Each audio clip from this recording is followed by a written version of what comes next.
Hi friends, നമസ്കാരം. സഹകാരി rice പ്ലസിൻ്റെ ഇന്നത്തെ constitution ക്ലാസ്സിലേക്ക് ഏവർക്കും ഹൃദ്യമായി സ്വാഗതം. സുഹൃത്തുക്കളെ, ഒരു മനുഷ്യന് ഏതുവരെ ഉയരാൻ കഴിയും, ഏതുവരെ വളരാൻ കഴിയും, എത്ര പണം സമ്പാദിക്കാൻ കഴിയും, ഇങ്ങനെയൊക്കെ ചോദ്യങ്ങൾ നിങ്ങളോട് ചോദിച്ചാൽ എന്തായിരിക്കും നിങ്ങളുടെ ഉത്തരം? നിങ്ങളുടെ ഉത്തരം ആര് ചോദിച്ചാലും പറയുക, അങ്ങനെ ഒരു പരിധി ആരും നിശ്ചയിച്ചിട്ടില്ല, അങ്ങനെ ഒരു ലക്ഷ്മണരേഖ ആരും വരച്ചിട്ടില്ല. ഒരു മനുഷ്യന് ഏതുവരെയും ഉയരാം, ഏതുവരെയും വളരാം, എത്ര ധനം വേണമെങ്കിലും സമ്പാദിക്കാം, കൃത്യമായ ടാക്സ് അടച്ചാൽ മതി, അല്ലാതെ അതിന് പരിധിയൊന്നുമില്ല. അപ്പോൾ ഞാനിത് പറഞ്ഞ എന്തിനാണെന്ന് പറഞ്ഞാൽ, അങ്ങനെ അനന്ത സാധ്യതകളുള്ളൊരു സമൂഹത്തിലാണ് നമ്മൾ ജീവിക്കുന്നതെന്ന് മനസ്സിലാക്കുക. നമുക്ക് ഏത് ഉയരം വരെയും ചെന്നെത്താനുള്ള അവസരങ്ങളുള്ള ലോകത്താണ് നമ്മൾ ജീവിക്കുന്നത്. അതുകൊണ്ട് നമ്മൾ എന്ത് ചെയ്യണം? നമ്മുടെ കഴിവ് പരമാവധി പ്രയോജനപ്പെടുത്തണം, അവസരങ്ങൾ പരമാവധി പ്രയോജനപ്പെടുത്തണം. കഠിനാധ്വാനം ചെയ്യാനുള്ള മനസ്സ് എപ്പോഴും നമ്മളോടൊപ്പം ഉണ്ടാകണം. അനുഭവങ്ങളിൽ നിന്ന് പാഠങ്ങൾ പഠിക്കണം. എന്നിട്ട് ലക്ഷ്യങ്ങളെ മുറുകെ പിടിച്ചുകൊണ്ട് സ്വപ്നങ്ങൾക്ക് പുറകെ കുതിച്ച് പായുക. എല്ലാവർക്കും വലിയ വിജയം ഉണ്ടാകട്ടെ എന്ന ആശംസയോടുകൂടി ഏറെ സ്നേഹത്തോടെ ഇന്നത്തെ ക്ലാസ്സിലേക്ക് എല്ലാവരെയും ഞാൻ ഒരിക്കൽ കൂടി ക്ഷണിക്കുന്നു. നമ്മുടെ ക്ലാസ് ആരംഭിക്കുന്നു. ഇന്ന് ഒരു പുതിയ ടോപ്പിക്കാണ്. പുതിയ ടോപ്പിക് എന്ന് പറയുന്നത് സ്റ്റേറ്റ് എക്സിക്യൂട്ടീവ് എന്ന് പറയുന്ന ഒരു ഏരിയയാണ്. സ്റ്റേറ്റ് എക്സിക്യൂട്ടീവ്, യൂണിയൻ എക്സിക്യൂട്ടീവ് അല്ല. ഇന്ത്യൻ ഭരണഘടനയിലെ ഭാഗം 6 സ്റ്റേറ്റ് എക്സിക്യൂട്ടീവിനെ കുറിച്ച് പ്രതിപാദിക്കുന്നത്. അതാണ് നമ്മൾ പഠിക്കാൻ പോകുന്നത്. 5 യൂണിയൻ എക്സിക്യൂട്ടീവ്, രാഷ്ട്രപതിയൊക്കെ വരുന്നത് അല്ലേ. അപ്പം നമുക്ക് സ്റ്റേറ്റ് എക്സിക്യൂട്ടീവ് പഠിക്കുന്നതിന് മുമ്പ് പതിവ് പോലെ ഈ ഏരിയയിൽ നിന്ന് ഈ അടുത്ത കാലത്ത് PSCയുടെ വിവിധ പരീക്ഷകൾക്ക് ചോദിച്ച ചില ചോദ്യങ്ങൾ, ഞാനൊരു 2-3 ചോദ്യങ്ങൾ നിങ്ങളൊന്ന് പരിചയപ്പെടുത്തുന്നു. ബാക്കി കുറച്ച് ചോദ്യങ്ങളും കൂടി ഇതിൻ്റെ പിന്നിലുണ്ട്, അതുകൂടി നിങ്ങൾ ഒന്ന് പരിശോധിച്ചോളുക. ഇപ്പം ഈ ചോദ്യത്തിൻ്റെ ആൻസറൊന്നും ഞാൻ പറയുന്നില്ല. ഈ ഭാഗത്ത് നിന്ന് എങ്ങനെയൊക്കെ ചോദ്യങ്ങൾ വരാം എന്ന് നിങ്ങളൊന്ന് ഓർമ്മിപ്പിച്ചുകൊണ്ട് ഞാൻ നമ്മുടെ ക്ലാസ്സിലേക്ക് കടക്കാം. നോക്കൂ, നമ്മൾ പഠിക്കാൻ പോകുന്ന സ്റ്റേറ്റ് എക്സിക്യൂട്ടീവ് എന്ന് പറയുമ്പോൾ അതിനാദ്യത്തെ ഘടകമെന്ന് പറയുന്നത് ഗവർണറാണ്. അപ്പോൾ സ്വാഭാവികമായിട്ട് അവിടെ നിന്നുള്ള ഗവർണറുമായി ബന്ധപ്പെട്ട ചോദ്യങ്ങളായിരിക്കാം ഇവിടെ നമ്മൾ നൽകിയിരിക്കുന്നത്. ഒന്ന് ശ്രദ്ധിച്ച്, ഇന്ത്യയിലെ സംസ്ഥാന ഗവർണറായി നിയമിക്കപ്പെടുന്നതിനുള്ള യോഗ്യതകൾ വിവരിക്കുന്ന ഭരണഘടനാ ആർട്ടിക്കിൾ ഏത് അനുച്ഛേദത്തിലാണ് ഒരു സംസ്ഥാന ഗവർണറുടെ യോഗ്യതകളെക്കുറിച്ച് പരാമർശിക്കുന്ന അനുച്ഛേദമേത്? ഇത് 2021 പരീക്ഷയ്ക്ക് ചോദിച്ചതാണ്.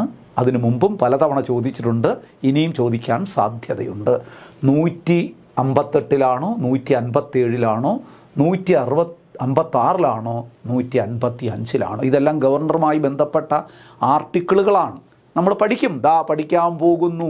ഇതിൻ്റെ ഉത്തരം ഇപ്പം നിങ്ങൾക്ക് കിട്ടും ഏതാനും സമയം കഴിയുമ്പോൾ. അപ്പോൾ ഇത് ചോദിച്ച ചോദ്യമാണ്, നമ്മൾ ഉണ്ടാക്കിയ ചോദ്യമല്ല. ഞാനോ നമ്മുടെ സഹകാരി റൈസ് പ്ലസ്സിലെ ആരെങ്കിലും ഉണ്ടാക്കിയ ചോദ്യമല്ല. ഇത് PSCയുടെ യഥാർത്ഥ പ്രീവിയസ് ചോദ്യം തന്നെയാണ്.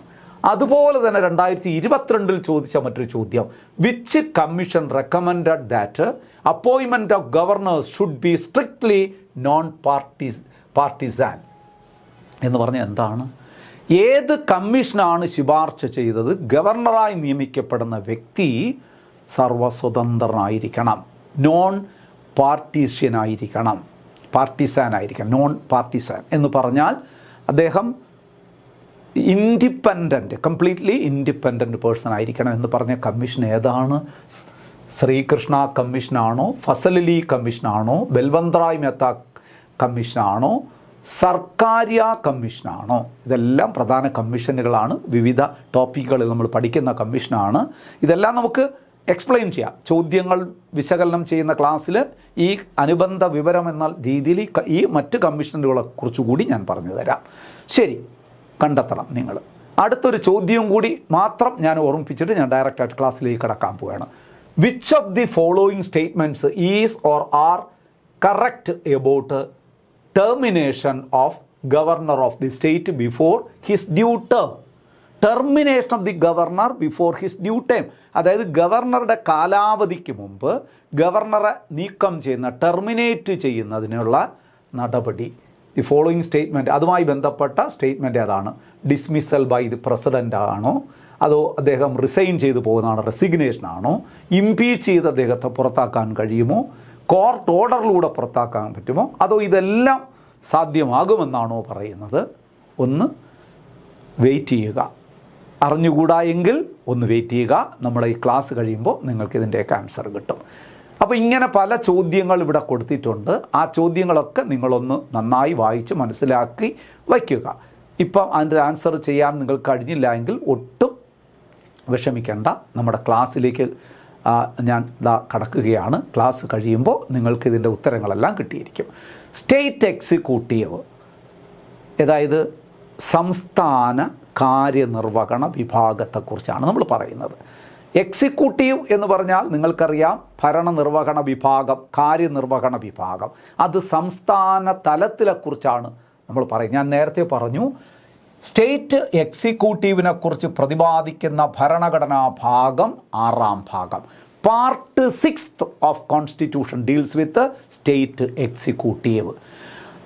ആർട്ടിക്കിൾ 153 to 167, 153 മുതൽ 167 വരെയുള്ള അനുച്ഛേദങ്ങളിൽ 6-ാം ഭാഗത്ത് ഭരണഘടനയിൽ സംസ്ഥാന എക്സിക്യൂട്ടീവിനെ കുറിച്ച് പരാമർശിക്കുന്നു. അപ്പോൾ സ്റ്റേറ്റ് എക്സിക്യൂട്ടീവിനെ കുറിച്ച് പരാമർശിക്കുന്ന ഭരണഘടനാ ഭാഗം 6 അനുച്ഛേദങ്ങൾ 153 മുതൽ 167 വരെയാണ്. നോക്കൂ, key components of state executive, ഇതിൻ്റെ ഘടകങ്ങൾ ഏതൊക്കെയാണ്? പ്രധാന ഘടകങ്ങൾ, അതായത് സ്റ്റേറ്റ് എക്സിക്യൂട്ടീവ് എന്ന് പറഞ്ഞാൽ ആരൊക്കെ ഉൾപ്പെട്ടതാണ്, ഏതൊക്കെ ഉൾപ്പെട്ടതാണ്, നമുക്കൊന്ന് പരിശോധിക്കാം. സ്റ്റേറ്റ് എക്സിക്യൂട്ടീവിൻ്റെ കോമ്പോണൻസ്, ഇത് 4 സ്റ്റേറ്റ് എക്സിക്യൂട്ടീവിൻ്റെ കോമ്പോണൻസ് ആണ്. ഗവർണർ, ഭരണഘടനാ തലവനായ, സംസ്ഥാനത്തെ ഭരണഘടനാ തലവനായ ഗവർണർ ഉണ്ടായിരിക്കും എക്സിക്യൂട്ടീവിൻ്റെ തലപ്പത്ത്. അതുപോലെ തന്നെ ദി ചീഫ് മിനിസ്റ്റർ, ഒരു സംസ്ഥാനത്തിൻ്റെ മറ്റൊരു തലവനാണ് മുഖ്യമന്ത്രി എന്ന് പറയുന്നത്.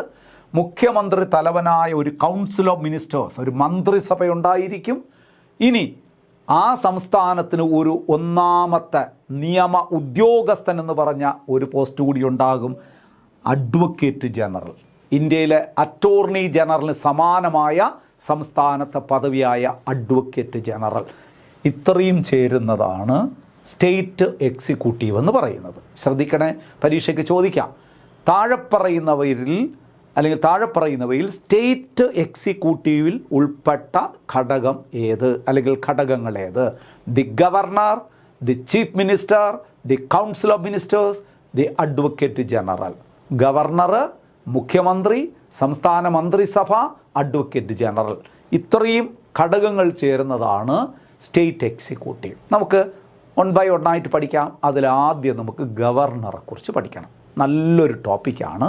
ഒരു 2 ക്ലാസ്സുകളിൽ, 2 വീഡിയോ ക്ലാസ്സുകളിലായിട്ട് ഗവർണർ എന്ന് പറയുന്ന ടോപ്പിക്ക് നമുക്ക് അവസാനിപ്പിക്കാം.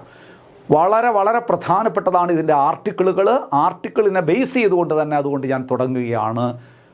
Article 153, there shall be a governor of each state. പരീക്ഷയ്ക്ക് ചോദിക്കും, ഒരു സംസ്ഥാനത്തിന് ഒരു ഗവർണർ ഉണ്ടായിരിക്കണം എന്ന് അനുശാസിക്കുന്ന ഭരണഘടനാ അനുച്ഛേദമേത്? പ്രീവിയസ് ക്വസ്റ്റ്യൻ ആണ്. ഒരു സംസ്ഥാനത്തിന് ഒരു ഗവർണർ ഉണ്ടായിരിക്കണം എന്ന് അനുശാസിക്കുന്ന ഭരണഘടനാ അനുച്ഛേദം ആർട്ടിക്കിൾ 153.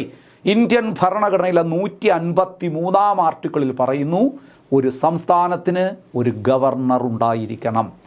ഇവിടെ ഇങ്ങനെ പറയുമ്പോൾ നിങ്ങൾക്കൊരാശയക്കുഴപ്പമുണ്ടാകാം. ഓരോ സംസ്ഥാനത്തിനും വെവ്വേറെ ഗവർണർ ഉണ്ടായിരിക്കണം എന്നാണോ പറയുന്നത്? അങ്ങനെയല്ല. ഗവർണർ ഇല്ലാത്ത ഒരു സംസ്ഥാനം ഉണ്ടാകരുതെന്നേ ഉള്ളൂ. അതായത് ഒരു വ്യക്തിക്ക് ഒരേ സമയം 2 അതിലധികമോ സംസ്ഥാനങ്ങളുടെ ഗവർണറായിട്ടും പ്രവർത്തിക്കാം.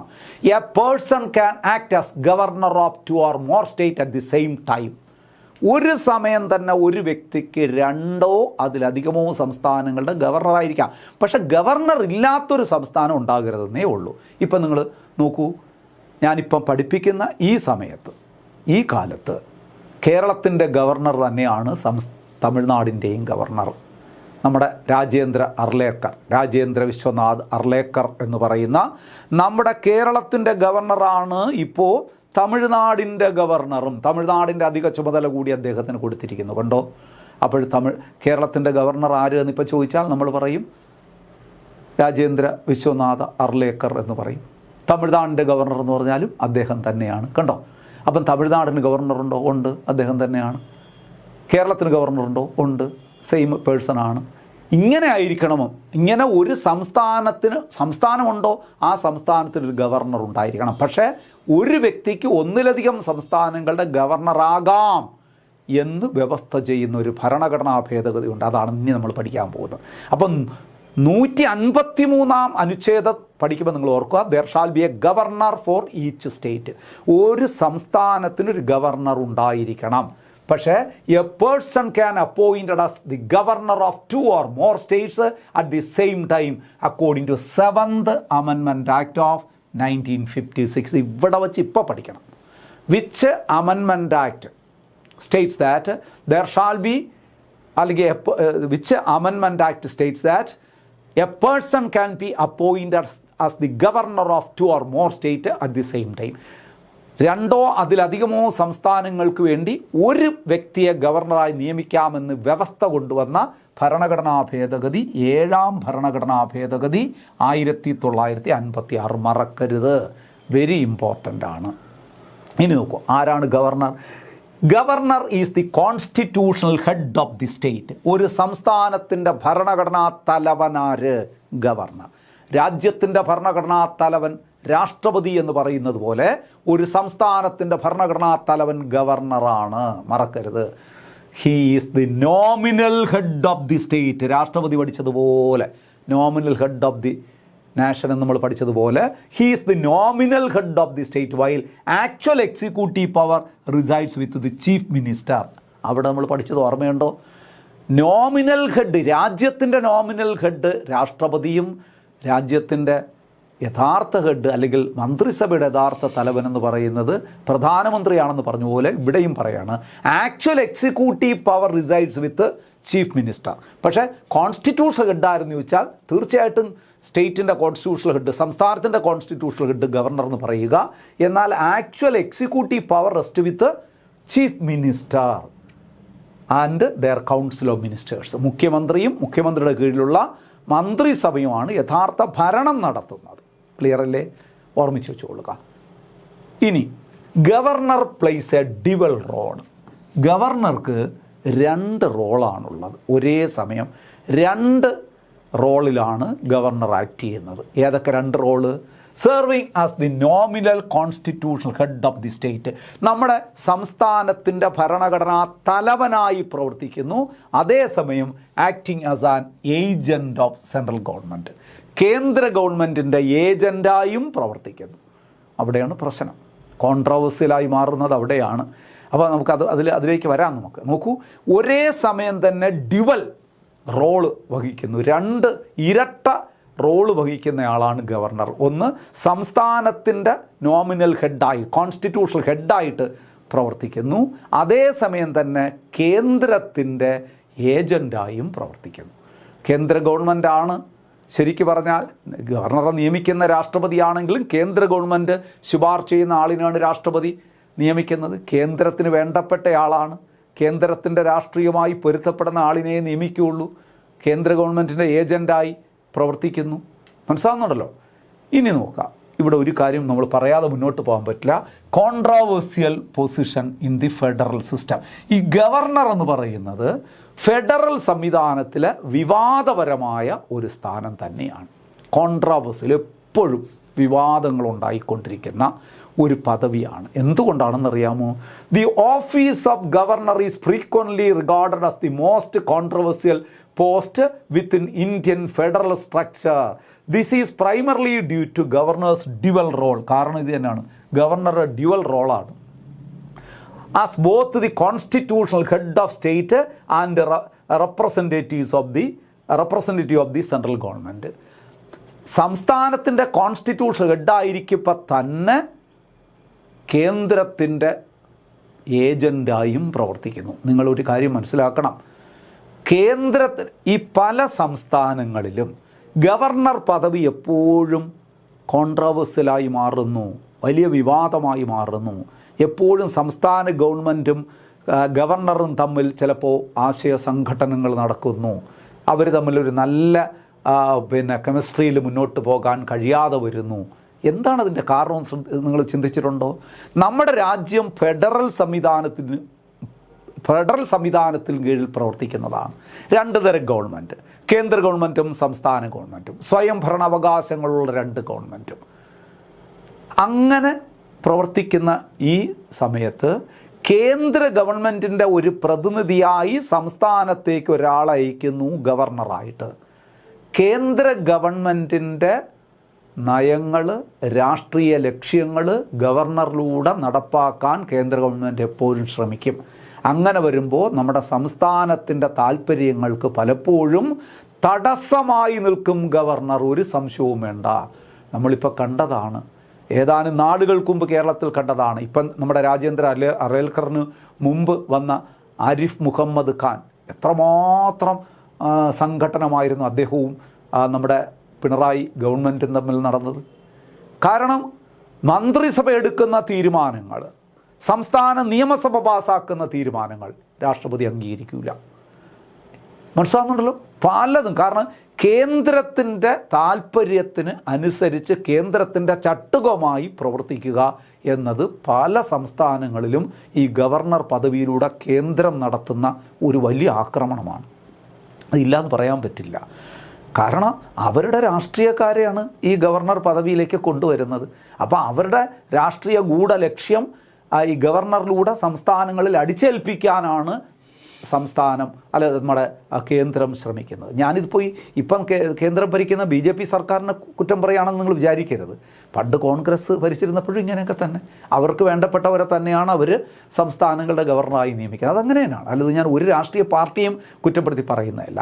കേന്ദ്രം ആരാണോ ഭരിക്കുന്നത് അവരുടെ ഇംഗിതത്തിനനുസരിച്ച് സംസ്ഥാനങ്ങളുടെ അവരുടെ ചൊൽപ്പടിക്ക് നിർത്തുന്നതിന് വേണ്ടിയിട്ടുള്ള ഉപകരണമായിട്ടാണ് പലപ്പോഴും ഗവർണർ ഉപയോഗപ്പെടുത്തുന്നു എന്ന് പറഞ്ഞാൽ ഒട്ടും തെറ്റല്ലാതെ.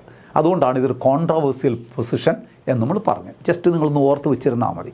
നോക്കൂ, നമ്മൾ അടുത്ത പോയിന്റിലേക്ക് വരാം. അപ്പം 153 നമ്മൾ തുടങ്ങിയത്. ഒന്നേ പറഞ്ഞോളൂ, there shall be a governor for each state under article 153. 154 എന്താ പറയുന്നത്? All the executive powers of state government are vested in the governor. കണ്ടോ, നോക്കൂ, സംസ്ഥാന ഗവൺമെൻറ്റിൻ്റെ എല്ലാ അധികാരങ്ങളും ഗവർണറിൽ നിക്ഷിപ്തമാണ്. നമ്മൾ അവിടെ പഠിച്ച രാഷ്ട്രപതി പഠിച്ചതിനെ ഒന്ന് തിരിച്ചു പറഞ്ഞാൽ മതി, അതിൻ്റെ കറക്റ്റ് ഡിറ്റോ ആണ്. അവിടെ കേന്ദ്ര ഗവൺമെൻറ്റിൻ്റെ എല്ലാ അധികാരങ്ങളും രാഷ്ട്രപതിയിൽ നിക്ഷിപ്തമെന്ന് പറഞ്ഞതുപോലെ സംസ്ഥാന ഗവൺമെൻറ്റിൻ്റെ എല്ലാ എക്സിക്യൂട്ടീവ് അധികാരങ്ങളും ഇവിടെ രാഷ്ട്രപതിയിൽ നിക്ഷിപ്തമാണ്. All executive action of state are taken in the name of governor. കേട്ടോ, എല്ലാ എക്സിക്യൂട്ടീവ് ആക്ഷൻ നമ്മളിവിടെ സംസ്ഥാനം എടുക്കുന്ന ഏത് തീരുമാനവും ഇൻ ദി നെയിം ഓഫ് ഗവർണറാണ്, ഗവർണറുടെ പേരിലാണ് എടുക്കുന്നത്. എല്ലാ എക്സിക്യൂട്ടീവ് ആക്ഷനും ഗവർണറുടെ പേരിലാണ് നടക്കുന്നതെന്ന് അർത്ഥം. 154 പറയുന്നത് അങ്ങനെയാണ്. എല്ലാ സംസ്ഥാന ഗവൺമെൻറ് എല്ലാ എക്സിക്യൂട്ടീവ് പ്രവർത്തനങ്ങളും എക്സിക്യൂട്ടീവ് അധികാരങ്ങളും ഗവർണറിൽ നിക്ഷിപ്തമാണ്. 2 ആർട്ടിക്കിളായാലും മൂന്നാമത്തത് article 155, governor of the state shall be appointed by the president. അത്രയേ ഉള്ളൂ. ഗവർണറുടെ നിയമനം പറയുന്നതാണ് 155. അവിടെ 2 ചോദ്യങ്ങളുണ്ട്. ഗവർണറെ നിയമിക്കുന്നതാര്? സംസ്ഥാന ഗവർണറെ നിയമിക്കുന്നതാര്? President of India, the president of India. ഏത് ആർട്ടിക്കിൾ പ്രകാരം? ആർട്ടിക്കിൾ 155. ഇന്ത്യൻ ഭരണഘടനയിലെ ആർട്ടിക്കിൾ 155 പ്രകാരം രാഷ്ട്രപതി നിയമിക്കുന്ന ആളാണ് ഗവർണർ. അപ്പോൾ 2 ചോദ്യങ്ങൾ കിട്ടിയില്ലേ? Governor is appointed by whom? The president of India. Under which article? Article 155. Clear അല്ലേ?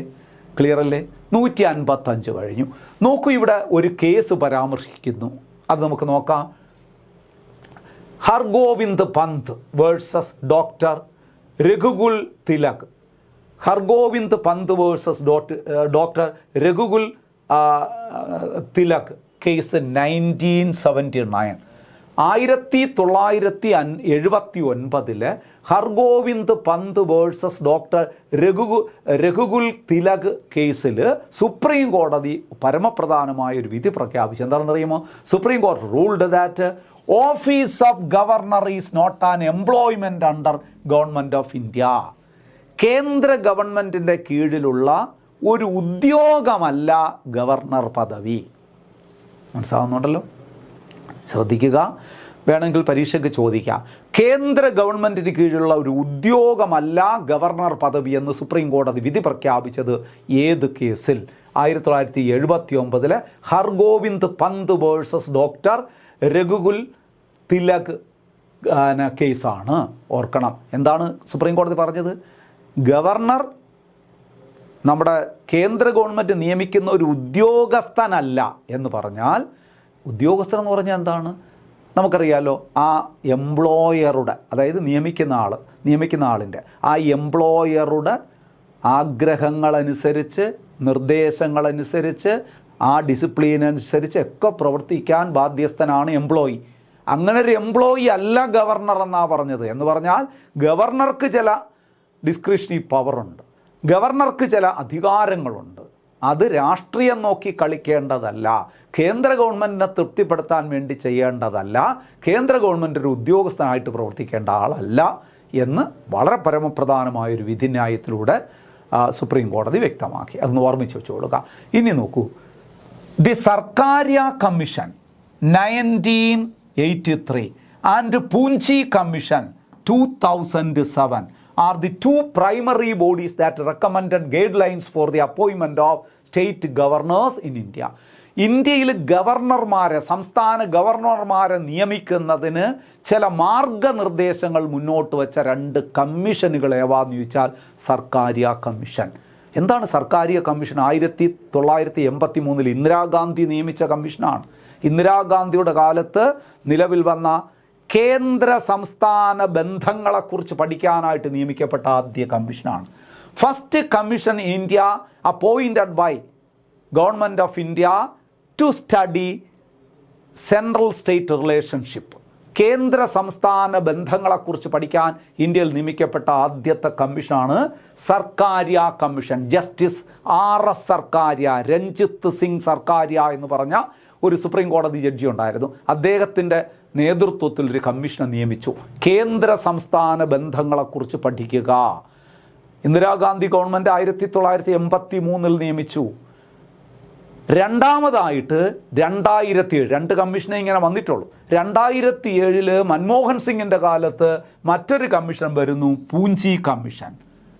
മദൻ മോഹൻ പൂഞ്ചി എന്ന് പറയുന്ന സുപ്രീം കോടതിയുടെ ചീഫ് ജസ്റ്റിസ് ആയിരുന്ന, 28ാമത്തെ ചീഫ് ജസ്റ്റിസ് ആയിരുന്ന മദൻ മോഹൻ പൂഞ്ചി എന്ന് പറയുന്ന ജസ്റ്റിസിൻ്റെ കീഴിലുള്ള ഒരു കമ്മീഷനാണ്. കമ്മീഷൻ്റെ ഉദ്ദേശവും ഇത് തന്നെയാണ്.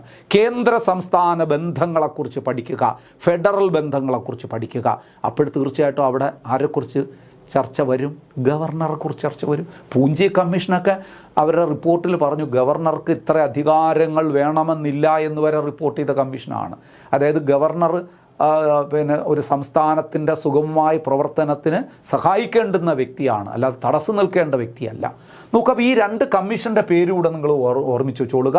The commissions that are recommended, അല്ലെങ്കിൽ the commission that recommended guidelines for the appointment of state governors in India. ഇന്ത്യയിൽ സംസ്ഥാന ഗവർണർമാരെ നിയമനവുമായി ബന്ധപ്പെട്ട് ശുപാർശകൾ നൽകിയ രണ്ട് കമ്മീഷനുകളേവ സർക്കാരിയ കമ്മീഷനും പൂഞ്ചി കമ്മീഷനും. 1983 സർക്കാരിയ കമ്മീഷൻ RS സർക്കാരിയുടെ, ജസ്റ്റിസ് രഞ്ജിത്ത് സിംഗ് സർക്കാരിയുടെ നേതൃത്വത്തിലുള്ള ആദ്യത്തെ ഒരു കമ്മീഷനാണ്. കേന്ദ്ര സംസ്ഥാന ബന്ധങ്ങളെക്കുറിച്ച് പഠിക്കാൻ വേണ്ടിയിട്ട് നിയമിക്കപ്പെട്ട കമ്മിറ്റി.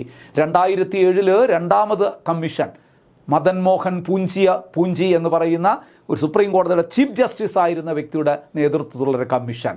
ഈ കമ്മീഷൻ രണ്ടും മുന്നോട്ട് വച്ചത് സംസ്ഥാനങ്ങളിൽ ഗവർണർമാരെ നിയമിക്കുമ്പോൾ എന്തൊക്കെ കാര്യങ്ങൾ ശ്രദ്ധിക്കണം എന്ന ആ കാര്യങ്ങൾ മുന്നോട്ട് വെച്ചാണ്. മറക്കരുത്, വളരെ പ്രധാനപ്പെട്ട പോയിന്റുകളാണ്. ക്ലിയറായി. ഇനി appointment of state governor by union government is borrowed from Canada. നോക്കൂ, appointment of state governor by union government. സംസ്ഥാന ഗവൺമെൻറ് ഗവർണറുടെ നിയമനം എന്ന് പറയുന്ന ആശയം എവിടെ നിന്ന് കടം വാങ്ങിയെന്ന് വെച്ചാൽ കാനഡയിൽ നിന്നാണ് ഈ ആശയം എടുത്തത്. ക്ലിയർ അല്ലേ? അടുത്ത് നോക്കാം. അപ്പം 153, 54, 55, നോക്കൂ 56. 156 എന്താ പറയുന്നത്? Outlines terms of office, conditions of removal and resignation process of the state governor. ഗവർണറുടെ കാലാവധി, ഔദ്യോഗിക കാലാവധി, ഗവർണറെ നീക്കം ചെയ്യുന്നതിനുള്ള നടപടിക്രമങ്ങൾ, ഗവർണർ രാജിയുമായി ബന്ധപ്പെട്ട കാര്യങ്ങൾ, ഇതൊക്കെ പ്രതിപാദിക്കുന്നു 156. ഗവർണറെ നീക്കം ചെയ്യൽ, ഗവർണർ രാജി അല്ലെങ്കിൽ ഗവർണറുടെ ഔദ്യോഗിക കാലാവധി തുടങ്ങിയവയെക്കുറിച്ച് പ്രതിപാദിക്കുന്നു 156. ഔദ്യോഗിക കാലാവധി അപ്പോൾ പറഞ്ഞ ഓരോന്നായിട്ട് നമുക്ക് പറയാം. ഗവർണറുടെ ഔദ്യോഗിക കാലാവധി എത്ര? 5 വർഷം, 5 years. Term of office of governor. ഒരു ഗവർണറെ നിയമിച്ചാൽ 5 വർഷം കഴിയുമ്പോൾ അദ്ദേഹത്തിൻ്റെ കാലാവധി കഴിയും. റീഅപ്പോയിൻറ്റ് ചെയ്യപ്പെടാമോ? ചെയ്യപ്പെടാം. വീണ്ടും ഗവർണറായിട്ട് വേണമെങ്കിലും തുടരാം. ഈ സംസ്ഥാനത്ത്, ആ സെയിം സംസ്ഥാനത്ത് തന്നെ തുടരാം, അല്ലെങ്കിൽ വേറെ എവിടെയെങ്കിലും ഗവർണറായി തന്നെ തുടരാം. അതിൽ പിന്നെ റീഅപ്പോയിൻറ്റിൻ്റെ പ്രശ്നമൊന്നും വരുന്നില്ല. അപ്പോൾ 5 വർഷമാണ് കാലാവധി, അത് ഓർമ്മിച്ചോളുക. നോക്കൂ, the governor can be removed by the president at any time. Governor is appointed by the president. Governor is also removed by the president. ഓർമ്മിച്ചോളുക, ഗവൺമെൻറ്റിനെ നിയമിക്കുന്നതും ഗവർണറെ നിയമിക്കുന്നതും ഗവർണറെ നീക്കം ചെയ്യുന്നതും രാഷ്ട്രപതിയാണ് at any time without assigning a specific reason. ഒരു കാരണവും കാണിക്കണ്ട.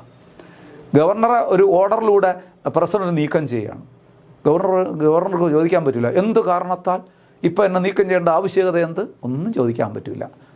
നാളെ മുതൽ വരണ്ട എന്ന് പറഞ്ഞാൽ വരണ്ട തന്നെ. മനസ്സിലാകുന്നുണ്ടല്ലോ? അപ്പോൾ governor can be removed by the president at any time without assigning a specific reason. പ്രത്യേകിച്ച് കാരണങ്ങളൊന്നും കാണിക്കാതെ തന്നെ ഏത് സമയം വേണോ കാലാവധിക്ക് മുമ്പ് ഗവർണറെ നീക്കം ചെയ്യാൻ രാഷ്ട്രപതിക്ക് അധികാരമുണ്ട്. അപ്പം ഗവർണറെ നിയമിക്കുന്നത് ആര്? രാഷ്ട്രപതി.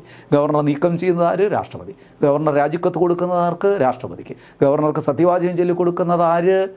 അത് രാഷ്ട്രപതി എന്ന് പറയരുത്. അത് ഹൈക്കോടതി ചീഫ് ജസ്റ്റിസാണ്. അതിലേക്ക് നമ്മൾ വരാൻ പോവുകയാണ്. ഗവർണറെ നീക്കം ചെയ്യുന്നത് രാഷ്ട്രപതി. ക്ലിയർ ആയല്ലോ? ഇനി governor gives his resignation letter president. രാഷ്ട്രപതിക്ക് തന്നെയാണ് നിയമിക്കുന്നത്, രാജിക്കത്ത് കൊടുക്കുന്നത്, നീക്കം ചെയ്യുന്നത് എല്ലാം പ്രസിഡന്റ്. ക്ലിയർ അല്ലേ? 57 article 57 outlines the basic qualification required for the person to be appointed as the governor of the state.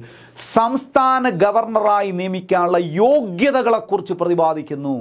ഈ ക്ലാസ് തുടങ്ങിയപ്പോൾ ഒരു പ്രീവിയസ് ചോദ്യം നിങ്ങൾ കണ്ടു. ആദ്യത്തെ ചോദ്യം ഗവർണറുടെ ക്വാളിഫിക്കേഷൻ പറയുന്ന ആർട്ടിക്കിൾ ഏതെന്ന് പറഞ്ഞുകൊണ്ടൊരു ചോദ്യം കണ്ടു. ഞാൻ പറഞ്ഞു കുറേ കഴിയുമ്പോൾ നിങ്ങൾക്ക് അതിൻ്റെ ഉത്തരം കിട്ടും. ആ ഉത്തരം കിട്ടിയിരിക്കുകയാണ്. 157 ഗവർണറുടെ യോഗ്യതകളെക്കുറിച്ച് പ്രതിപാദിക്കുന്നു. Article relating to qualification to become a governor of the state. ഒരു സ്റ്റേറ്റ് ഗവർണറാകാൻ വേണ്ട യോഗ്യതകളെക്കുറിച്ച് പ്രതിപാദിക്കുന്നത് ഏത് ആർട്ടിക്കിളാണ്? ആർട്ടിക്കിൾ 157. ക്ലിയർ അല്ലേ? ഇനി എന്താണ് ക്വാളിഫിക്കേഷൻ കൂടെ എന്ന് പറയാമോ? 157 പ്രകാരം 2 കാര്യങ്ങളാണ് പറയുന്നത്. അതായത് he must be a citizen of India. ഒരു സംസ്ഥാന ഗവർണറാകണമെങ്കിൽ ഇന്ത്യൻ പൗരനായിരിക്കണം. He must be a citizen of India. Indian പൗരനായിരിക്കണം. He must have completed 35 years of age. 35 വയസ്സ് തികഞ്ഞിരിക്കണം. ഗവർണർ നോക്കൂ, ശ്രദ്ധിച്ച് കേൾക്കണം. Governor a person, qualification of governor are stated in, qualifications are stated in article 157. Qualification എന്താണ്? Governor must be a citizen of India. Governor Indian പൗരനായിരിക്കണം. He must have completed the age of 35 years. 35 വയസ്സ് തികഞ്ഞിരിക്കണം. നമ്മൾ പഠിച്ചിട്ടുണ്ട്. രാഷ്ട്രപതിയാകണമെങ്കിൽ, ഉപരാഷ്ട്രപതിയാകണമെങ്കിൽ, സംസ്ഥാന ഗവർണറാകണമെങ്കിൽ 35 വയസ്സ് തികഞ്ഞിരിക്കണം. അതല്ലേ? അപ്പം ഗവർണറാകണമെങ്കിൽ 35 വയസ്സ് തികഞ്ഞിരിക്കണം. വാസ്തവത്തിൽ 157 ഗവർണറുടെ യോഗ്യതകളെക്കുറിച്ച് 2 കാര്യങ്ങളാണ് പറയുന്നത്. ഇന്ത്യൻ പൗരനായിരിക്കണം. ഒരു അമേരിക്കക്കാരനോ ബ്രിട്ടൻകാരനോ കാനഡക്കാരനോ വന്ന് ഒരു സംസ്ഥാനത്തിൻ്റെ ഗവർണറാകാൻ കഴിയില്ല. ക്ലിയറായോ? ഇനി he must have completed 35 years of age, 35 വയസ്സ് തികഞ്ഞിരിക്കണം. ഉറപ്പായിട്ടും 35 വയസ്സ് തികഞ്ഞാലേ ഗവർണറാകാൻ കഴിയുകയുള്ളൂ. ഇത് 157 പറഞ്ഞു. പക്ഷേ നോക്ക്, 158 ഗവർണറുടെ സ്ഥാനത്തെക്കുറിച്ച് പറയുകയാണ്. അത് യോഗ്യതയിൽ പെടുത്തി നമുക്ക് പറയാം. നോക്കൂ, 158 article 158 outlines the essential conditions of office of the state governor. ഗവർണറുടെ ഓഫീസുമായി ബന്ധപ്പെട്ട, ഗവർണറുടെ പദവിയുമായി ബന്ധപ്പെട്ട കണ്ടീഷൻസ് എന്താണ്. നമുക്ക് യോഗ്യതകൾ പറഞ്ഞതിൻ്റെ കണ്ടിന്യൂഷനായിട്ട് പറയാം. He should be a citizen of India. He must have completed the age of 35 years. ഇനി 158 ആ ഗവർണർ പദവിയുമായി ബന്ധപ്പെട്ട് എന്തൊക്കെ കാര്യങ്ങൾ പാലിച്ചിരിക്കണമെന്ന് പറയുന്നത്, he should not be a member of either house of parliament or state legislature. അപ്പം 157 158 ഗവർണർ ആരായിരിക്കണം എന്ന് പറയുന്നത് തന്നെയാണ്. 157 ഗവർണറുടെ യോഗ്യത സ്പെസിഫിക് ആയിട്ട് പറയുന്നു.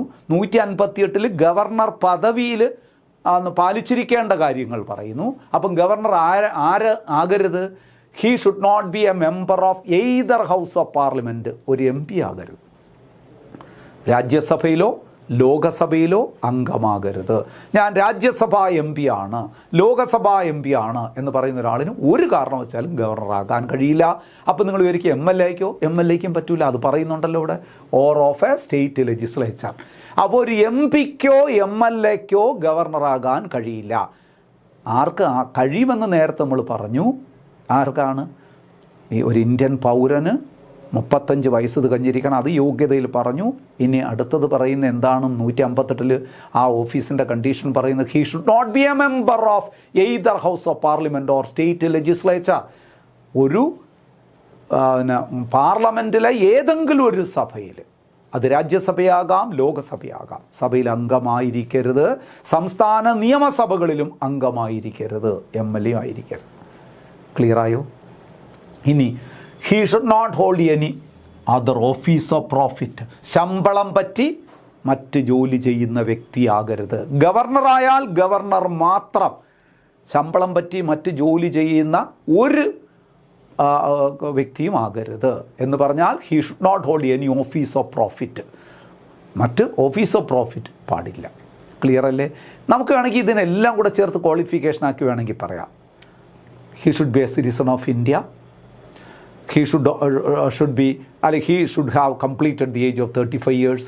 He should not be a member of either House of Parliament or state legislature. He should not hold any other office of profit. പക്ഷേ ആദ്യത്തെ രണ്ടെണ്ണം 357 രണ്ടാമത്തെ 358 അത് ആ ഓഫീസിൻ്റെ കണ്ടീഷനുമായി ബന്ധപ്പെടുത്തി നമ്മൾ പറയുന്നേ ഉള്ളൂ. ക്ലിയർ അല്ലേ? He is entitled to rent-free official residence and ഇമോൾമെൻറ്റ്സ്. അദ്ദേഹത്തിന് എന്ത് കിട്ടും? ഔദ്യോഗിക വസതി കിട്ടും. റെൻ്റൊന്നും കൊടുക്കണ്ട, ഔദ്യോഗിക വസതി കിട്ടും. റെൻറ്റ് ഫ്രീ ആയിട്ടുള്ള ഔദ്യോഗിക വസതി കിട്ടും. ആൻഡ് ഇമോൾമെൻറ്റ്സ്, ശമ്പളം കിട്ടും. ചുമ്മാ അല്ല വർക്ക് ചെയ്യുന്നത്. ഗവർണർക്ക് ശമ്പളമുണ്ട്, ഔദ്യോഗിക വസതിയുണ്ട്. ഇപ്പോൾ ഔദ്യോഗിക വസതി വിളിക്കുന്നത് എന്താണ്? ലോക് ഭവൻ. മുമ്പ് രാജ്ഭവൻ എന്ന് പറഞ്ഞിരുന്നത് ഇപ്പോൾ ലോക് ഭവൻ. അത് ഞാൻ പറഞ്ഞിട്ടുണ്ട്, നോട്ട് കൊടുത്തിട്ടുണ്ട്. പിന്നെ അതിലേക്ക് വരികയാണ്. ലോക് ഭവനുണ്ട് നമ്മുടെ തിരുവനന്തപുരത്ത്. കേരള സംസ്ഥാനത്താണെങ്കിൽ തിരുവനന്തപുരത്താണ്, കവടിയാറിലാണ് ലോക് ഭവൻ സ്ഥിതി ചെയ്യുന്നത്. മുമ്പ് അത് രാജ്ഭവൻ എന്ന് പറഞ്ഞിരുന്നു, ഇപ്പോൾ ലോക് ഭവൻ എന്ന് പറയുന്നു. ഗവർണർ ഔദ്യോഗിക വസതി. ഇമോൾമെൻറ്റ്സ് ഉണ്ട്. അദ്ദേഹത്തിന് ശമ്പളമുണ്ട്. 3,50,000 രൂപയാണ് മാസം ശമ്പളമായിട്ട് വാങ്ങുന്നത്. ചില്ലറ കാശൊന്നുമല്ല. 3,50,000 രൂപ. മനസ്സിലാകുന്നുണ്ടല്ലോ? ഇനി നോക്കൂ, അലവൻസസ് ആൻഡ് പ്രിവിലേജസ് കൂടാതെ പല അലവൻസസും ഉണ്ട്. Privileges determined by the parliament. അപ്പോൾ ഇവിടെ ഒരു ചോദ്യമുണ്ട്. ഇമോൾമെൻറ്റ്സ് അല്ലെങ്കിൽ സാലറീസ് ആൻഡ് അലവൻസസ്, അതുപോലെ തന്നെ എന്താണ് privileges etcetera are determined by whom? Parliament. ഗവർണറുടെ ശമ്പളവും മറ്റ് ആനുകൂല്യങ്ങളും ഒക്കെ നിശ്ചയിക്കുന്നത് ആര്? പാർലമെൻറ്റ്. പാർലമെൻറ്റ് കാലാകാലങ്ങൾ ഇത് റിവൈസ് ചെയ്യും. നേരത്തെ ഉണ്ടായിരുന്നതല്ല, കൂട്ടി. അപ്പോൾ അങ്ങനെയൊക്കെ ഇതിൽ മാറ്റം വരുത്താൻ ഉള്ള അധികാരം പാർലമെൻറ്റിനാണ്. When the same person is governor of 2 or more state. ശ്രദ്ധിക്കണേ, നമ്മൾ നേരത്തെ 7ാം ഭരണഘടനാ ഭേദഗതി 1956 പ്രകാരമുള്ളൊരു വ്യവസ്ഥ പറഞ്ഞു, ഓർമ്മയുണ്ടോ? A person can act as the governor of 2 or more States. അപ്പോൾ അവിടെ വരുമ്പോൾ നിങ്ങൾക്കൊരു സംശയം തോന്നാം. ഞാൻ ഇപ്പം പറഞ്ഞു 3,50,000 രൂപ പ്രതിമാസം കിട്ടുമെന്ന് പറയുന്നു. ഇപ്പം കേരള ഗവർണർ നമ്മുടെ തമിഴ്നാടിൻ്റെ ഗവർണർ കൂടിയാണെന്ന് പറയുന്നു. അപ്പം നിങ്ങൾക്കൊരു സംശയം തോന്നും, ഈ ശമ്പളം മൾട്ടിപ്ലൈ ചെയ്യുമോ? ഇവിടുന്നും 3,50,000 കിട്ടി, അവിടുന്നും 3,50,000 കിട്ടുമോ? എങ്കിൽ തന്നായിരുന്നു അല്ലേ. എങ്കിൽ ഗവർണർ പറയും ഞാനൊരു 5-6 സംസ്ഥാനങ്ങളുടെ ചുമതല വഹിച്ചോളാം എന്ന് പറഞ്ഞിരുന്നേനെ. മനസ്സിലാകുന്നുണ്ടല്ലോ. ഒരിക്കലത് മൾട്ടിപ്ലൈ ചെയ്യില്ല. ഈ ശമ്പളം തന്നെ ഷെയർ ചെയ്ത് കൊടുക്കും 2 സംസ്ഥാനങ്ങളും. അത് എത്ര രൂപ വീതം, പകുതി തന്നെ ആകണമെന്നില്ല, എത്ര രൂപ വീതം ഒരു സംസ്ഥാനം നൽകണമെന്ന് നിശ്ചയിക്കുന്നത് പ്രസിഡൻ്റാണ്, രാഷ്ട്രപതിയാണ്. നിങ്ങൾ ശ്രദ്ധിക്കണം. 2 അതിലധികമോ സംസ്ഥാനങ്ങളുടെ ഗവർണർ പദവി ഒരു വ്യക്തി വഹിച്ചു കഴിഞ്ഞാൽ അമിതമായി അല്ലെങ്കിൽ 2 ശമ്പളം ലഭിക്കുന്നതല്ല.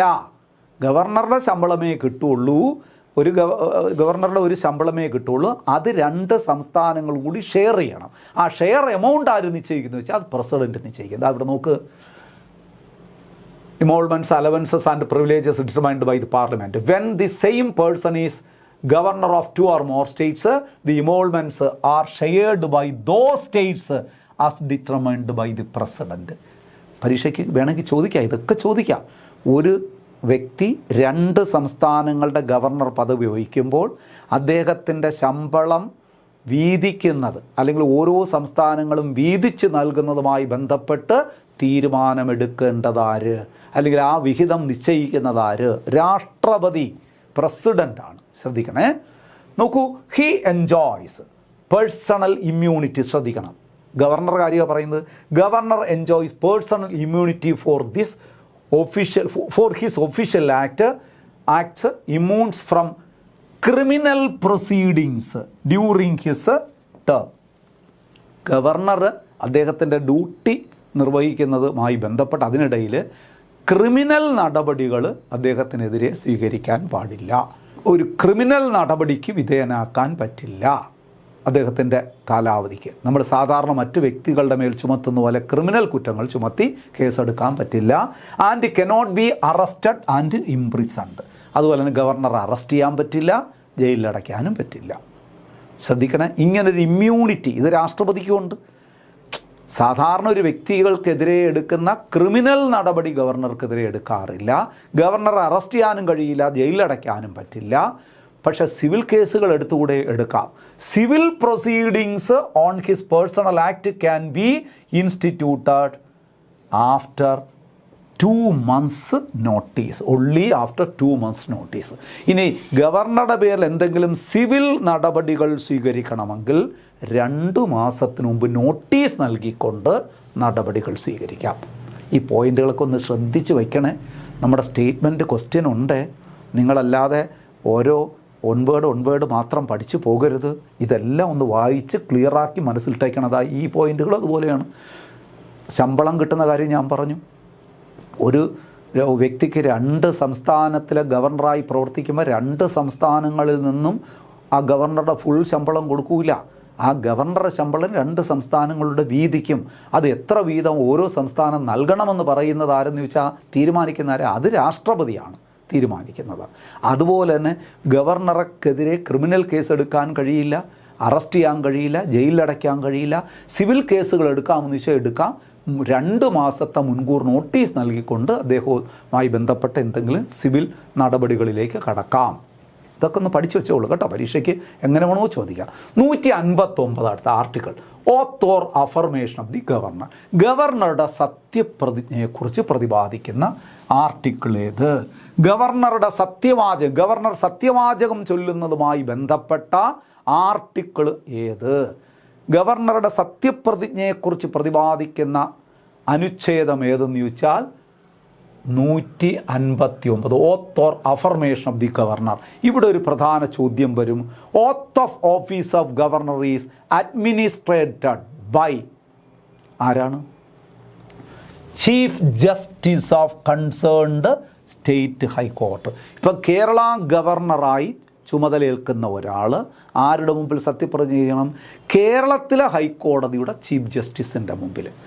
അപ്പോൾ ഹൈക്കോടതി ചീഫ് ജസ്റ്റിസാണ് ഗവർണർക്ക് സത്യവാചകം ചൊല്ലിക്കൊടുക്കുക. നമ്മൾ നേരത്തെ പല കാര്യങ്ങളും പ്രസിഡൻ്റ് എന്ന് പറഞ്ഞു. ഇത് പ്രസിഡൻ്റ് എന്ന് അറിയാതെ പറഞ്ഞു പോകരുത്. ഗവർണറെ നിയമിക്കുന്നത് പ്രസിഡൻറ്റ്, രാജിക്കത്ത് സ്വീകരിക്കുന്ന പ്രസിഡൻറ്റ്, ഗവർണറെ നീക്കം ചെയ്യുന്നത് പ്രസിഡൻറ്റ്. പക്ഷേ ഗവർണർക്ക് സത്യവാചകം ചൊല്ലിക്കൊടുക്കുന്നത് പ്രസിഡൻ്റ് അല്ല, ആ സംസ്ഥാനത്തെ ഹൈക്കോടതിയുടെ ചീഫ് ജസ്റ്റിസ് ആയിരിക്കും. ഹൈക്കോടതിയുടെ ചീഫ് ജസ്റ്റിസ് ആയിരിക്കും. അപ്പോഴൊരു ചോദ്യം വരാം, ഹൈക്കോടതിയുടെ ചീഫ് ജസ്റ്റിസിൻ്റെ അഭാവത്തിലോ? ഹൈക്കോടതി ചീഫ് ജസ്റ്റിസ് ഇല്ല, സ്ഥലത്തില്ല. ഗവർണർ ഇന്ന് ആ ചുമതലയേൽക്കാൻ പോകുന്നു. ആര് സത്യവാചകം ചൊല്ലിക്കൊടുക്കും? In the absence of high court judge, ശ്രദ്ധിക്കുക, if the high court chief justice, judge അല്ല chief justice, in the absence of chief justice, അല്ലെങ്കിൽ if the chief justice of high court is unavailable, ഹൈക്കോടതിയുടെ ചീഫ് ജസ്റ്റിസ് അവൈലബിൾ അല്ല എങ്കിൽ the oath is administered by the senior most judge of that high court. ആ ഹൈക്കോടതിയിലെ ഏറ്റവും സീനിയറായിട്ടുള്ള മുതിർന്ന judge ആയിരിക്കും ഗവർണർക്ക് സത്യവാചകം ചൊല്ലിക്കൊടുക്കുന്നത്. ഇത് പരീക്ഷയ്ക്ക് ചോദിച്ചിട്ട് പലരും തെറ്റിച്ചിട്ടുണ്ട്. സംസ്ഥാനത്തെ ഹൈക്കോടതി ചീഫ് ജസ്റ്റിസിൻ്റെ അഭാവത്തിൽ ഗവർണർക്ക് സത്യവാചകം ചൊല്ലിക്കൊടുക്കുന്നതെന്ന് ചോദിച്ചാൽ പലരും മുഖ്യമന്ത്രി എന്ന് പറയുന്നവരുണ്ട്, രാഷ്ട്രപതി എന്ന് പറയുന്നവരുണ്ട്, ഉപരാഷ്ട്രപതി എന്ന് പറയുന്നവരുണ്ട്, അല്ലെങ്കിൽ സുപ്രീം കോടതി ചീഫ് ജസ്റ്റിസ് എന്നൊക്കെ പറയുന്നവരുണ്ട്. അല്ല, പഠിച്ചു വയ്ക്കൂ, ഗവർണർക്ക് സത്യവാചകം ചൊല്ലിക്കൊടുക്കുന്നതാര്? ഹൈക്കോടതി ചീഫ് ജസ്റ്റിസ്. ഹൈക്കോടതി ചീഫ് ജസ്റ്റിസിൻ്റെ അഭാവത്തിൽ ഗവർണർക്ക് സത്യവാചകം ചൊല്ലിക്കൊടുക്കുന്നത് ഹൈക്കോടതിയിലെ മുതിർന്ന ജഡ്ജി. അതാത് ഹൈക്കോടതിയാണ്. അല്ലാതെ ഇപ്പം കേരളത്തിലെ ഹൈക്കോടതിയിൽ ചീഫ് ജസ്റ്റിസ് ഇല്ല എന്ന് പറഞ്ഞാൽ നമ്മൾ തമിഴ്നാട്ടിൽ നിന്ന് മുതിർന്ന ജഡ്ജിയെ കൊണ്ടുവരികയല്ല ചെയ്യുന്നത്, ഈ ഹൈക്കോടതിയിലെ മുതിർന്ന ജഡ്ജി തന്നെയാണ്. ക്ലിയർ അല്ലേ? അടുത്ത പോയിന്റ് ശ്രദ്ധിക്കണം. 160 empowers.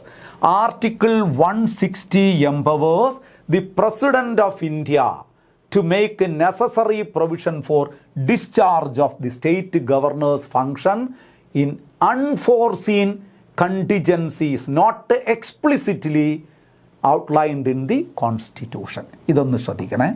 അതായത് 160 പറയുന്നത് ശ്രദ്ധിച്ച് കേൾക്കണം. empowers, article 160 empowers President of India to make a necessary provision for the discharge of the state governor's function in unforeseen contingencies not explicitly outlined in the constitution. ഗവർണറുടെ അഭാവം, ഗവർണറില്ല, താൽക്കാലികമായിട്ട് ഗവർണർ സ്ഥലത്തില്ല, അല്ലെങ്കിൽ അസുഖബാധിതനായി കിടക്കുന്നു, ഗവർണറുടെ സ്ഥാനം ഒഴിഞ്ഞു കിടക്കുന്നു, ഇങ്ങനെ അത് അപ്രതീക്ഷിതമായി സംഭവിച്ചതാണ്. അപ്രതീക്ഷിതമായി ഇങ്ങനെ അൺഫോർസീൻ, നമ്മൾ ചിന്തിക്കാതെ മുൻകൂട്ടി കാണാത്ത ഒരു കണ്ടിജൻസി ഉണ്ടായി, ഒരു അത്യാവശ്യ ഘട്ടം വന്നു, ഗവർണർ ഇല്ല, സ്ഥലത്തില്ല. അങ്ങനെയാണെങ്കിൽ പ്രസിഡൻറ്റിന്, ഇന്ത്യയുടെ രാഷ്ട്രപതിക്ക് അതിന് സബ്സ്റ്റിറ്റ്യൂട്ടായിട്ടുള്ള ചില അറേഞ്ച്മെൻറ്റുകൾ വരുത്താം.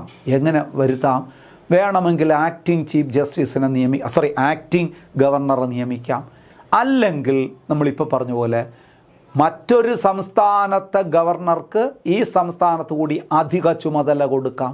ഇപ്പോൾ നമ്മൾ കേരളവും തമിഴ്നാടും എന്ന് പറഞ്ഞതുപോലെ. അപ്പം 160 അങ്ങനെ ഒരു കാര്യം പറയുന്നത്. രാഷ്ട്രപതിക്ക് ആവശ്യഘട്ടങ്ങളിൽ ഗവർണറുടെ ഡ്യൂട്ടി നിർവഹിക്കാൻ ഗവർണർ ഇല്ലാതെയായി പോയാൽ അതിൻ്റെ സബ്സ്റ്റിറ്റ്യൂട്ട് നടപടികൾ രാഷ്ട്രപതിക്ക് സ്വീകരിക്കാവുന്നതാണ്. ആക്ടിംഗ് ഗവർണറെ നിയമിച്ചുകൊണ്ടോ അല്ലെങ്കിൽ മറ്റൊരു സംസ്ഥാനത്തിൻ്റെ ഗവർണർക്ക് അധിക ചുമതല നൽകിക്കൊണ്ടോ ഈ ഗവർണറുടെ ചുമതലകൾ നിർവഹിക്കാൻ കഴിയും. അതിനുള്ള സംവിധാനം രാഷ്ട്രപതിക്ക് ഒരുക്കാം. പറഞ്ഞ പോയിന്റ് മനസ്സിലാവുന്നുണ്ടോ നിങ്ങൾക്ക്? ഇതെന്താ വ്യക്തമായിട്ട് മനസ്സിലായി പോകണം. അതായത് 160 പറയും, നോക്കൂ, empowers president of India to make necessary provisions for the discharge of state governor's function. സംസ്ഥാന ഗവർണറുടെ ഫംഗ്ഷൻ അല്ലെങ്കിൽ അദ്ദേഹത്തിൻ്റെ കർത്തവ്യം നിറവേറ്റുന്നതിന് വേണ്ടിയിട്ടുള്ള യുക്തമായ നടപടികൾ സ്വീകരിക്കാൻ രാഷ്ട്രപതിക്ക് കഴിയും. യുക്തമായ നടപടികൾ എന്ന് പറഞ്ഞാൽ ഞാൻ ഈ പറഞ്ഞത് തന്നെയാണ്. ഏതെങ്കിലും ഒരു സംസ്ഥാനത്തിന് ഗവർണർക്ക് അധിക ചുമതല കൊടുക്കാം, അല്ലെങ്കിൽ ഒരു ആക്ടിംഗ് ഗവർണറായിട്ടൊരാളെ നിയമിക്കാം. അങ്ങനെയുള്ള എല്ലാ കാര്യങ്ങളും നമ്മുടെ രാഷ്ട്രപതിക്ക് ചെയ്യാനുള്ള അധികാരമുണ്ടെന്ന് പറയുന്നതാണ് 160. ക്ലിയർ അല്ലേ? 161 വെരി ഇമ്പോർട്ടൻ്റ് ആണ്. Article 161 grants governor pardoning power. നമ്മൾ പ്രസിഡൻറ്റിൻ്റെ പാർഡനിങ് പവർ പഠിച്ചത് ഓർമ്മയുണ്ടോ? ആർട്ടിക്കിൾ 72 അല്ലേ? നോക്കൂ, 72 പ്രസിഡൻറ്റിൻ്റെ പാർഡനിങ് പവർ, മാപ്പ് നൽകാനുള്ള രാഷ്ട്രപതിയുടെ അധികാരം, വധശിക്ഷ ഇളവ് ചെയ്യാനുള്ള രാഷ്ട്രപതിയുടെ അധികാരം എന്നൊക്കെ പറഞ്ഞ് നമ്മൾ പഠിച്ചത് ഓർമ്മയുണ്ടോ? എന്നാൽ ഗവർണർക്കും അങ്ങനെ പാർഡനിങ് പവറുണ്ട്. ഗവർണർക്കും പാർഡനിങ് പവറുണ്ട് എന്ന് പറഞ്ഞാൽ പൊതുമാപ്പ് നൽകാനുള്ള ഗവർണറുടെ അധികാരം പറയുന്നത് 161 161 ആർട്ടിക്കിൾ. ഇന്ത്യൻ ഭരണഘടനയിലെ 161 ആർട്ടിക്കിളിലാണ് pardoning power of the governor പറയുന്നത്. നോക്കാം. The governor can grant pardon, reprieves, respects or remission of punishment. എന്താണ് ഈ reprieves, respects or remission of punishment എന്നൊക്കെ പറയുന്നത്? ഗവർണർ ക്യാൻ ഗ്രാൻഡ് പാർഡൺ, ഗവർണർക്ക് മാപ്പ് നൽകാം. റിപ്രൈസ്, റെസ്പെക്ട്സ് അതായത് ഇളവ് ചെയ്തു കൊടുക്കാം, മാറ്റിവയ്ക്കാം. മനസ്സിലാവുന്നുള്ളത്? അത് ഒരു ശിക്ഷാ നടപടി, ഒരാളുടെ മേൽ വിധിക്കപ്പെട്ടിരിക്കുന്ന ശിക്ഷാ നടപടികളിൽ ഇളവ് ചെയ്തു കൊടുക്കാനോ അതിൽ കുറവ് വരുത്താനോ അത് മാറ്റിവയ്ക്കാനോ ഒക്കെയുള്ള അധികാരം ഗവർണർക്കുണ്ട്. മാപ്പ് നൽകാനുള്ള അധികാരം, അതിൽ ഒരാൾ ശിക്ഷിക്കപ്പെടുന്നതിൽ ശിക്ഷ വിധിച്ചിരിക്കുന്ന ഒരു വ്യക്തിക്ക് ആ ശിക്ഷ ഇളവ് ചെയ്തു കൊടുക്കാനോ ആ ശിക്ഷ ഒരല്പം മാറ്റിവയ്ക്കാനോ ഒക്കെയുള്ള അധികാരം ഗവർണർക്കുണ്ട്, രാഷ്ട്രപതിക്കുള്ളതുപോലെ. പക്ഷേ ഓർക്കണം, ഇവിടെ the governor cannot pardon death sentence.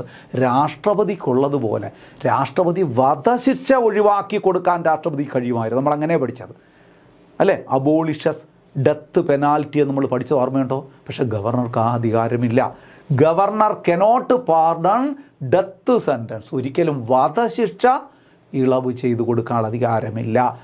Or sentence handed down by military tribunal. Military tribunal, പട്ടാള കോടതികൾ വിധിച്ച വിധിയും അതുപോലെ തന്നെ ഒരു വധശിക്ഷയ്ക്ക് ഉള്ള വിധിയൊന്നും ഒഴിവാക്കി കൊടുക്കാൻ ഗവർണർക്ക് കഴിയില്ല. രാഷ്ട്രപതിക്ക് കഴിയും. വധശിക്ഷയ്ക്ക് മിലിറ്ററി കോടതി അത് വേറെ കേസാണ്. അല്ലാതെ വധശിക്ഷയ്ക്ക് വിധിക്കപ്പെട്ട ഒരാളുടെ വധശിക്ഷ വധശിക്ഷ റദ്ദ് ചെയ്ത് അത് ജീവപര്യന്തമൊക്കെ ആക്കി കൊടുക്കാൻ രാഷ്ട്രപതിക്ക് കഴിയും, ഗവർണർക്ക് കഴിയില്ല. ഇളവ് ബാക്കി കേസുകളിലൊക്കെ ഇളവ് ചെയ്ത് കൊടുക്കാം, അതൊന്ന് തടഞ്ഞു വയ്ക്കാം, അതിനൊക്കെ അധികാരം മാത്രമേ ഗവർണർക്കുള്ളൂ എന്നോർത്തുകൊള്ളുക. ഇനി നോക്കൂ, 162 article 162. Article 162 define the extent of the executive power of the state. ഇത് നോക്കൂ, അതായത് ഒരു സംസ്ഥാനങ്ങളുടെ എക്സിക്യൂട്ടീവ് പവർ ഏതളവ് വരെ ഉണ്ടെന്ന് പറയുന്നതാണ്. അപ്പോൾ ഇവിടെ എന്തിനാണ് ഗവർണറിൽ കൂടി അത് പറഞ്ഞെന്ന് പറഞ്ഞാൽ ആ സംസ്ഥാനങ്ങളുടെ എക്സിക്യൂട്ടീവ് അധികാരം എവിടെയൊക്കെ ഉണ്ടോ അവിടെ ഗവർണർക്കും അധികാരം ഉണ്ടെന്നർത്ഥം. മനസ്സിലാകുന്നല്ലോ? Article 162 defines the extent of executive power of the state. ഒരു സംസ്ഥാനത്തിൻ്റെ എക്സിക്യൂട്ടീവ് അധികാരങ്ങളുടെ വ്യാപ്തിയെക്കുറിച്ച് പ്രതിപാദിക്കുന്നതാണ് 162. ക്ലിയർ അല്ലേ? നോക്കൂ, it state that state's executive power extend to all matters on which the state legislature has the authority to make law. അതാണ് നിങ്ങൾ ശ്രദ്ധിക്കണം. ഒരു സംസ്ഥാനത്തിൻ്റെ executive അധികാരം ഏത് പരിധി വരെ ഉണ്ട് എന്ന് ചോദിച്ചാൽ നിങ്ങൾക്ക് എന്ത് പറയാം? ഒറ്റ സെൻറ്റൻസിൽ പറഞ്ഞാൽ മതി. ആ സംസ്ഥാനത്തിന് നിയമനിർമ്മാണം നടത്താൻ കഴിയുന്ന അതുവരെ മാത്രം. ഏതൊക്കെ കാര്യങ്ങളിൽ നിയമനിർമ്മാണം നടത്താൻ കഴിയുമോ അതുവരെ മാത്രമേ സംസ്ഥാനങ്ങളുടെ അധികാരമുള്ളൂ. നിയമനിർമ്മാണം നടത്താൻ കഴിയാത്ത വിഷയങ്ങളിൽ ഒരിക്കലും സംസ്ഥാനങ്ങൾക്ക് അധികാരമില്ല. സംസ്ഥാനങ്ങളുടെ അധികാരത്തിൻ്റെ വ്യാപ്തി അങ്ങോട്ടേക്ക് നീളുന്നില്ല. ഒരു സംസ്ഥാനത്തിൻ്റെ നിയമസഭയ്ക്ക് നിയമം നിർമ്മിക്കാൻ അധികാരമുള്ള വിഷയങ്ങളിൽ വരെ മാത്രമേ സംസ്ഥാനത്തിൻ്റെ അധികാരം ഉള്ളൂ എന്ന് മനസ്സിലാക്കുക. അപ്പം 162 സംസ്ഥാനങ്ങളുടെ എക്സിക്യൂട്ടീവ് അധികാരങ്ങളുടെ വ്യാപ്തിയെക്കുറിച്ചാണ് പ്രതിപാദിക്കുന്നത്. 163 establishes that Council of 163 establish that the Council of Ministers headed by Chief Minister will aid and advise the Governor in executing function. 163 പറയുന്നത് എന്താണ്? Council of ministers headed by chief minister, മുഖ്യമന്ത്രിയുടെ നേതൃത്വത്തിലുള്ള മന്ത്രിസഭ, മുഖ്യമന്ത്രിയും മന്ത്രിമാരും ആ മന്ത്രിസഭയും എന്ത് ചെയ്തിരിക്കണം? Will aid and advise governor, ഗവർണറെ ഉപദേശിക്കുകയും സഹായിക്കുകയും ചെയ്യണം. അദ്ദേഹത്തിൻ്റെ എക്സിക്യൂട്ടീവ് ഫങ്ഷൻ കാര്യക്ഷമമാക്കുന്നതിന് വേണ്ടി, പ്രവർത്തനം സുഗമമാക്കുന്നതിന് വേണ്ടിയിട്ട് മുഖ്യമന്ത്രിയുടെ നേതൃത്വത്തിലുള്ള മന്ത്രിസഭ സമയാസമയം ഗവർണർക്ക് ആവശ്യമുള്ള സഹായവും ഉപദേശവും നൽകിയിരിക്കണം എന്ന് പറയുന്നതാണ് 163. ഈ ആർട്ടിക്കിളുകളെല്ലാം ദയവീതൊന്ന് പഠിക്കണേ. ക്ലാസ് ആവർത്തിച്ച് കണ്ട് സാവകാശം എല്ലാ ആർട്ടിക്കിളുകളും പഠിക്കുക. 164 മറക്കരുത്. It specifies that governor appoints chief minister and other ministers. ഇത് വെരി ഇമ്പോർട്ടൻ്റ് ആണ്. ആരാണ് മുഖ്യമന്ത്രിയെ നിയമിക്കുന്നത്? പരീക്ഷയ്ക്ക് ചോദിക്കും. Chief minister is appointed by whom? Governor of the state. അവിടെ രാഷ്ട്രപതി എന്ന് പറയരുത്, അല്ലെങ്കിൽ ജനങ്ങളെന്ന് പറയരുത്. മുഖ്യമന്ത്രിയെ തിരഞ്ഞെടുക്കുന്നത് നമ്മളൊന്നുമല്ല. ആണോ? നമ്മൾ തിരഞ്ഞെടുക്കുന്ന ആരെയാണ്? സംസ്ഥാന നിയമസഭയിൽ മത്സരിക്കുന്ന, ഒരു മണ്ഡലത്തിൽ നിന്ന് മത്സരിക്കുന്ന വ്യക്തിയെ തിരഞ്ഞെടുക്കുന്നു എന്നേ ഉള്ളൂ. ആ ഭൂരിപക്ഷം കിട്ടുന്ന പാർട്ടിയാണ് അവരുടെ മുഖ്യമന്ത്രിയെ കണ്ടെത്തുന്നതും. പക്ഷേ അതിനെ ഔദ്യോഗികമായി നിയമിക്കുന്നത് ഗവർണറാണ്. അപ്പം chief minister is appointed by whom എന്ന് പറഞ്ഞു കഴിഞ്ഞാൽ അത് ഗവർണറാണ്. മുഖ്യമന്ത്രിയെ നിയമിക്കുന്നത് ഗവർണർ അണ്ടർ ആർട്ടിക്കിൾ 164. ഇന്ത്യൻ ഭരണഘടനയിലെ 164 വകുപ്പ് പ്രകാരം മുഖ്യമന്ത്രിയെ നിയമിക്കുന്നത് ഗവർണറാണ്. മുഖ്യമന്ത്രി മാത്രമല്ല, chief minister and other ministers, ആ മന്ത്രിസഭയിൽപ്പെട്ട മറ്റ് മന്ത്രിമാരെ. അപ്പോൾ മുഖ്യമന്ത്രി, ഒരു സംസ്ഥാനത്തെ മുഖ്യമന്ത്രിയെയും മന്ത്രിമാരെയും നിയമിക്കുന്നത് ആര്? ഗവർണർ. ഭരണഘടനയുടെ ഏത് ആർട്ടിക്കിൾ പ്രകാരം? 164. ഇനി ഏറ്റവും പ്രധാനപ്പെട്ടതാണ് 165. മറ്റൊരു നിയമനം. Advocate general of a state is appointed by the governor under article 165. Indian ഭരണഘടനയിലെ 165 വകുപ്പ് പ്രകാരമാണ് ഗവർണർ അഡ്വക്കേറ്റ് ജനറൽ നിയമിക്കുന്നത്. Who is an advocate general? First legal officer of a state. He gives legal advises the government of India. അല്ലേ? Advocate general gives advises to the government of India on any legal matters. ഒരു സംസ്ഥാനത്തിൻ്റെ ഒന്നാമത്തെ നിയമ ഉദ്യോഗസ്ഥൻ, സംസ്ഥാന ഗവൺമെൻറ്റിന് നിയമകാര്യങ്ങളിൽ ഉപദേശം നൽകുന്ന വ്യക്തി, അതാണ് ആര്? Advocate general. He's appointed by the governor. 165 വകുപ്പ് പ്രകാരം. 166 states that all executive actions of the state must be taken in the name of governor. നോക്കൂ, 166 പറയുന്നത് ഗവൺമെൻറ്റിൻ്റെ എല്ലാ എക്സിക്യൂട്ടീവ് പ്രവർത്തനങ്ങളും ഗവർണറുടെ പേരിലായിരിക്കണം. All the executive actions of the state must be taken in the name of governor. ഗവർണറുടെ പേരിലായിരിക്കണം എല്ലാ എക്സിക്യൂട്ടീവ് പ്രവർത്തനങ്ങളും സംസ്ഥാനത്തിൻ്റെ എല്ലാ എക്സിക്യൂട്ടീവ് പ്രവർത്തനങ്ങളും നടത്തേണ്ടത്. ആർട്ടിക്കിളുകൾ മനസ്സിലായോ? 167 defines duties of chief ministers as respect the furnishing of information to the governor. അതായത് സമയാസമയം വിവരങ്ങൾ അറിയിക്കുക. ആരെ? ഗവർണറെ. അത് വെരി ഇമ്പോർട്ടൻ്റ് ആണ്. സംസ്ഥാന മന്ത്രിസഭ എടുക്കുന്ന തീരുമാനമായാലും, എടുക്കാൻ പോകുന്ന ചില പദ്ധതികളെക്കുറിച്ചാണെങ്കിലും, ആ എല്ലാ വിശദ വിവരങ്ങളും സമയാസമയം ഗവർണറെ ധരിപ്പിക്കുവാൻ മുഖ്യമന്ത്രിക്ക് ഉത്തരവാദിത്വമുണ്ട്. ആർട്ടിക്കിൾ 167 പ്രകാരം. അത് ഡ്യൂട്ടിയാണ്, മുഖ്യമന്ത്രിയുടെ ഡ്യൂട്ടിയാണ്. നമ്മൾ ഈ ഇടയ്ക്ക് നമ്മൾ പറയാമല്ലോ, ഞാൻ നേരത്തെ ഒരു ക്ലാഷ് പറഞ്ഞല്ലോ, നമ്മുടെ ആരിഫ് മുഹമ്മദ് ഖാനും പിണറായി ഗവൺമെൻറ്റും തമ്മിൽ. അന്ന് ആരിഫ് മുഹമ്മദ് ഖാൻ പറഞ്ഞൊരു വലിയ കംപ്ലൈൻറ്റാണ്, എന്നെ ഒന്നും അറിയിക്കുന്നില്ല, ഗവൺമെൻറ് തീരുമാനങ്ങളൊന്നും എന്നെ ഒന്നും അറിയിക്കുന്നില്ല. അത് കുറ്റകരമാണ്. അങ്ങനെ അത് സത്യസന്ധമാണെങ്കിൽ അത് ഗവൺമെൻറ്റിൻ്റെ ഭാഗത്തുനിന്ന്, മുഖ്യമന്ത്രിയുടെ ഭാഗത്ത് വരുന്ന വീഴ്ച തന്നെയാണ്. അത് സത്യസന്ധമായിട്ടാണോ പുള്ളി പറഞ്ഞത്, വൈരാഗ്യം കൊണ്ടാണോ പറഞ്ഞതെന്ന് അറിയില്ല. പക്ഷേ 167 വകുപ്പ് പ്രകാരം it is a duty of chief minister to give information to governor. ഗവർണർക്ക് വിവരങ്ങൾ നൽകിക്കൊണ്ടിരിക്കാൻ മുഖ്യമന്ത്രിക്ക് ഉത്തരവാദിത്വമുണ്ട് 167 പ്രകാരം. അപ്പോൾ സുഹൃത്തുക്കളെ, നമ്മുടെ ഗവർണറുമായി ബന്ധപ്പെട്ട ഒന്നാം പാർട്ട് ഇവിടെ അവസാനിക്കുകയാണ്. ഗവർണർ എന്ന ടോപ്പിക്ക് അവസാനിച്ചോ? ഇല്ലേ ഇല്ല. ഇതുപോലൊരു ടോപ്പിക്ക് കൂടി, ഒരു ഏരിയ കൂടിയുണ്ട്. അവിടെ ഗവർണറുടെ ഫങ്ഷൻസ്, ഗവർണറുടെ വിവിധ തരത്തിലുള്ള ഫങ്ഷൻസ് പഠിക്കും നമ്മൾ. പിന്നെ ഗവർണർമാർ, കുറേ പേരുകൾ നമ്മൾ പഠിക്കണം. കേരളത്തിലെ ഗവർണർമാർ ആരൊക്കെയായിരുന്നു, അവരുടെ പ്രത്യേകതകൾ, അതൊക്കെ നമ്മളൊന്ന് പഠിക്കേണ്ടിയിരിക്കുന്നു. അപ്പോൾ അടുത്ത ക്ലാസ് കൂടി നിങ്ങൾ വെയിറ്റ് ചെയ്യണം ഗവർണർ എന്ന ടോപ്പിക്ക് പൂർത്തീകരിക്കാൻ. എന്നിട്ട് നമ്മൾ സാധാരണ ചെയ്യുന്നത് പോലെ പ്രീവിയസ് ചോദ്യങ്ങൾ, മോഡൽ ചോദ്യങ്ങൾ ഒക്കെ ഇതിൻ്റെ അനുബന്ധമായിട്ട് വരും. അപ്പോൾ സുഹൃത്തുക്കളെ, ഗവർണർ എന്ന ടോപ്പിക്കിൻ്റെ ഫസ്റ്റ് പാർട്ട് ഇവിടെ അവസാനിച്ചിരിക്കുന്നു. പക്ഷേ ഏറ്റവും പ്രധാനപ്പെട്ട കുറേ ചോദ്യങ്ങൾ ഇന്നത്തെ ക്ലാസ്സിൽ തന്നെ ഉൾപ്പെട്ടിട്ടുണ്ട്. നിങ്ങൾ നന്നായി പഠിക്കും എന്ന ശുഭപ്രതീക്ഷയോടുകൂടി അടുത്ത ക്ലാസ് വീണ്ടും കാണാം. ബൈ.